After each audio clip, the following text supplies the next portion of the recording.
ये तो आगे कुआं पीछे खाई जैसी स्थिति है। अगर आपको किसी भी कीमत पर बीजेपी को हराना है तो वो कीमत फिर खुद कांग्रेस है, कांग्रेस का जनाधार है।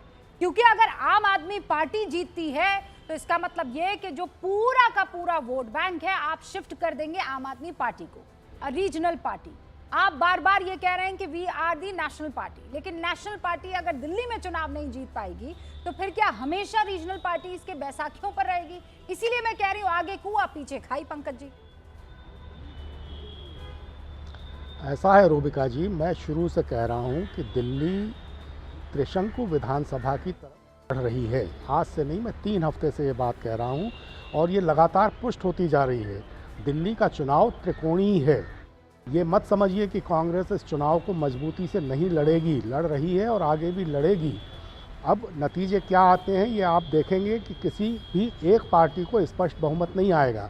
अभी ये कहा गया कि 4 लाख वोट आए कांग्रेस पार्टी को विधानसभा के चुनाव में। इस बार के 2024 के लोकसभा चुनाव में दिल्ली में इंडिया समूह को 17 लाख वोट आए हैं। 4% वोट आया था 2020 के विधानसभा चुनावों में, इस बार वोट आया है 19%। तो ये बात मत भूलिए कि ये जंप मामूली जंप नहीं है। आप देखिए दिल्ली की जनता, जैसा मैंने पहले भी कहा, दिल्ली का जो मतदाता है वो भारतीय जनता पार्टी से उगता चुका है और आम आदमी पार्टी से उगता चुका है।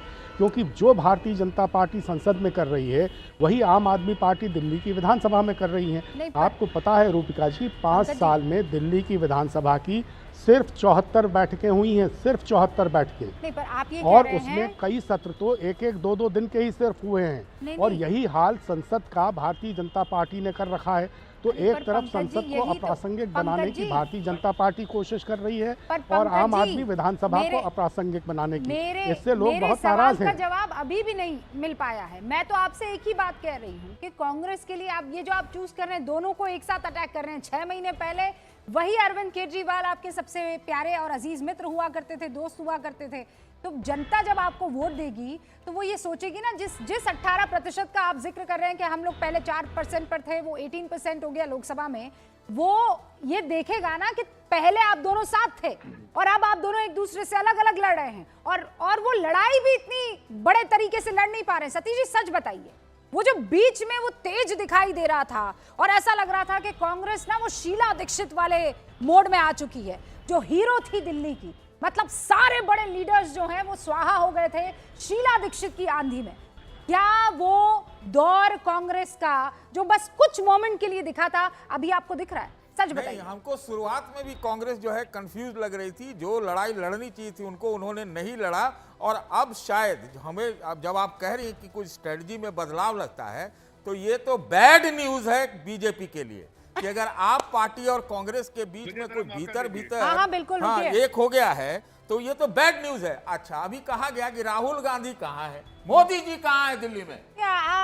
मोदी जी प्रधानमंत्री हैं अरे देश के। प्रधानमंत्री बीजेपी के लोग तो काम होता है मोदी जी को। खाली दिल्ली का चुनाव नहीं लड़वाना है मोदी जी को। खाली सुनती नहीं। अरे आपने मुझसे पूछा ऐसे जोश में आकर, तो हम ना बोले क्या? अरे बीजेपी वाले तो अगर पंचायत का चुनाव हो तो भी राष्ट्रीय नेता पहुंच जाएंगे उसमें। मुझे पूरा यकीन था, जैसे बोलेंगे आपको फौरन याद आ जाएंगे। रोड शो करने पहुंच जाते हैं हाँ पंचायत के चुनाव में। सर तो फिर वो लोग कहाँ हैं? खाली एक ही आदमी सच को बता, याद कर रहा है, वो नहीं है। सच नहीं तो है तो आप नहीं भी है। जानते हैं। अरे ना मोदी जी है ना राहुल जी है, केजरीवाल 70 तो सभाएं ऑलरेडी कर चुके हैं। यार एक सेकंड सतीश जी, 2 रैलियां प्रधानमंत्री नरेंद्र मोदी कर चुके हैं, ठीक है? अब आप क्या चाह रहे हैं? अगर वो यहाँ पर ज्यादा रैलियां करते हैं, ना दो हो गई, अब अगर वो ज्यादा करेंगे तो आप करेंगे मोदी जी यहाँ क्यों है? हम नहीं कुछ मोदी जी कोई और वो काम लोग क्यों करते नहीं हैं, कर हम रहे लोग हैं? बस कहते हैं। मोदी जी तो देश के नेता हैं, प्रधानमंत्री है, वो क्यों चुनाव लड़ रहे हैं? मतलब यहाँ जाए तो परेशानी, यहाँ जाए तो विरोधी परेशानी मत करिए, हम ऐसा वाले नहीं है। विरोध आपने किया तो उसका जवाब आपको मिल रहा है भाई।